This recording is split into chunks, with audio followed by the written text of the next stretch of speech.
Hey, what's going on guys? Train with Jack here, and today I'm going to be covering something that I think will be very useful to lots of you dads out there and mums, but given that I'm a dad and this is exactly the way I currently work out, I thought it would be very beneficial to share with some of you. So today I'm going to be covering a busy dad split, right? I'm referring to you dads out there who are busy with full schedules on childcare duties, work obligations, various other responsibilities, and you're really struggling for time. And so today we're going to be covering a 3-day split. That means you're doing 3 workouts in 1 week. Now, you can break these workouts down into different ways. Obviously, I want to emphasize that your workout program should be specific to you, right? Whilst people can definitely have similar programs, and if their goals and situations do align, they can of course have the same programs. But we're all different, we all have slightly different goals, and whilst one glove doesn't always fit all, with a bit of tweaking we can get that glove to fit. And so this is option number 1, right? We've got 2 options here. Now, for this workout program, I propose that everyone is going to do at least 2 of option 1, right? Your 3rd workout can be another one of option 1, or can be option 2. So, option 1, we're going to have at least 5 different exercises, and again I want to emphasize it depends on your situation. How much time do you have available to work out? Where can you work out? Are you working out at home? Are you working out at a public gym?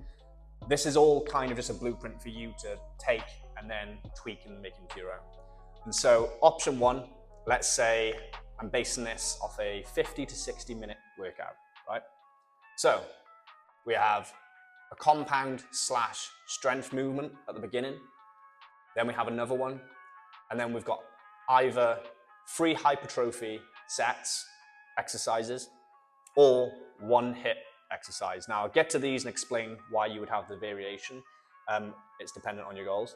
But number 1 and 2, compound / strength. So what we're going to do at the beginning of our workout is we're going to pick the hardest movements of that workout. The ones that are going to require the most energy, because we want to do those first, right?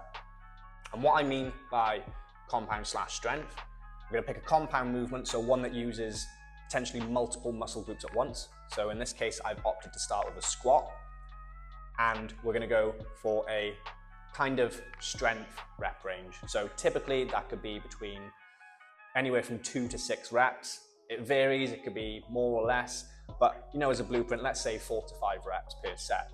Now the reason for these 2 sets is that I'm looking to increase my strength on these exercises. Very important, that is the emphasis for those 2 exercises. So I may do, for example, 4 sets of 5 on squats, the same on pull-ups, which is the second exercise I've opted for there. Now, how would you kind of train for strength on a pull-up? Well, if you can't do bodyweight pull-ups as it is, just getting to do bodyweight pull-ups is how you're doing that strength training, right? If you're someone that is good at them, for example, you can bang out 3 sets of 10 reps, maybe it's time to start adding some resistance to those. So for example, I would strap a belt around my waist and tie a weight to me to increase the resistance on that exercise. So those 2 exercises, we're starting the workout, we're focusing on strength. Then we have at least another 2 to 3 exercises, which are potentially going to be hypertrophy. Now, what I mean by this is we're going for a slightly higher rep range. Again, the standard one is between like 8 to 12, but that varies. It could be more for you to achieve hypertrophy. It could be slightly less. And so I've selected a dumbbell bench press for my 3rd exercise and a kettlebell overhead press for my 4th exercise. Now these 2 exercises, I'm not focusing so much on building my strength on them. These are for the sake of putting my muscles under good tension and sculpting my body, if you will. And so if you look at these 4 exercises, I've already technically hit a full body workout, right? I've got the legs at the top, squats. I've got the pull-ups second, which are my pull. I've got the bench press 3rd, which is my push. And then I've opted for another push exercise after that. Now again, you can swap these exercises in and out. And what I like to do across the 3 workouts throughout the week is I cycle which ones are going to be the strength emphasis. So for example, this one I've chosen legs to be the emphasis of my strength. The next session, it could be push. So I might start with a barbell bench press. The 3rd session, the emphasis of strength could be on pull. So I'd be starting with something like a barbell row. Then for the hypertrophy ones, I'd be cycling those as well. And so across the week, you're going to get strength reps on each body part, as well as hypertrophy reps. Now, the benefit to doing full body workouts as well, especially if you're a busy dad and you've got lots going on and sometimes life pops up, you have to rush someone to an appointment, you have work that you didn't know would pop up, you have a children's party to attend, whatever it is. At least by doing full body workouts, if you miss a workout, you still know that you've done every muscle group that week. And so this is where we can diverge a little bit at the end of these workouts. So I've put either a hypertrophy exercise such as arms. For example, if you're someone that wants to grow your tricep, this would be a good point to put that in. Maybe you want to increase a different lagging body part like your shoulders, so I could put lateral raises. Or you can add some HIIT. Now, what I mean by HIIT is we would add some interval training if you want to focus on some conditioning or just keeping on top of your fitness level. So we could throw in a little WOD, workout of the day, so something like a Tabata or HIIT circuit, where you're doing multiple movements for rounds with short intervals of rest. Or we could maybe do the same thing on the ski erg, or you could hit the punch bag or the rowing machine. Whatever it is, this is your little 10-minute window to throw in some conditioning. You've done some strength and hypertrophy work. If you wish to focus more on the fitness side of things, that is where I would put the HIIT workout. Now, option number 2, okay? And again, I want to emphasize, this is how I work out currently. It's been serving me very well. And I think the benefit of doing full body workouts as opposed to the typical push-pull leg split is that I don't find that I am kind of disabled the next day because my one body part is so sore, because we're evening out the recovery across the week. It may not be optimal for muscle growth, but given that we are busy dads, we want to be fit and functional. We want to be able to play with our kids. We want to be able to look good on sports day, but we want to be able to go about our lives and perform optimally in work, whatever our other responsibilities are. Option number 2. Now, again, you have to do at least 2 of these, right? You can just do 3 of those if you want. That works perfectly fine. But for me, as someone who struggles to get cardio in, especially because I compete in sport, I don't have time to allocate cardio anywhere else. And so I have to allocate it within one of my 3 workouts. So I'm going to start this workout with a run. I absolutely hate running, right? And so maybe the psychology of this is I want to just get that out of the way first. But also the emphasis of this workout is the cardio, is the run. And so if I did all my weights before I did the cardio, I wouldn't be doing the cardio as well as I'd hope. So I'm going to start with a run. Again, it doesn't have to be a run. It could be a cycle. It could be a swim if you've got the nearby facilities. But I'm going to start with a run. Now, because I'm starting with a run, that is going to impact the rest of my workout. Okay, I know for a fact that when I come back from like a 4K run, I'm not going to be able to do strength reps, or if I am, I'm not going to be able to do them as well as I usually could because I'm doing them after doing something quite strenuous. And so what I put in after my cardio is just some hypertrophy exercises and some accessories. Now, the hypertrophy exercises I usually allocate on this day are just kind of arms supersets, right? And the reason for that is because that way they're not too difficult for me to do.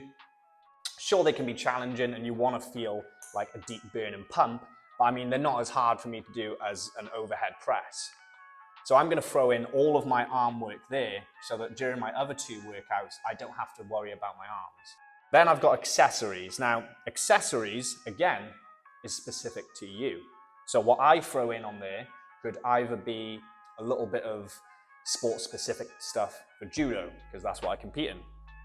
But I also throw in stuff that could be rehab work or stuff that may be injury prevention. So recently, I've suffered from kind of neck aches and neck pains for a few years now. And so my accessory exercise is always doing some quite basic body weight neck strengthening exercises. The reason it's there is because it really shouldn't be challenging you, at least not in the same way as all of these strenuous exercises. And so it's nice to kind of just accessorize the workout and get the little bits done. They're not particularly too time consuming, but they do benefit you a lot. And so option 2, the emphasis is cardio, and then everything else is technically an accessory. whether it's an accessory to your functionality and your health, or it's an accessory to hypertrophy. You know, like my arm training is not really, it's great to have big arms, but I'd much rather have functional strength via a strong press or a strong pull. And so, how would you work out then? You've got 3 days a week. So, option 1, we do 3 of these. You change up the exercises each time, and you're hitting a full body strength and hypertrophy workout, potentially with some HIIT at the end.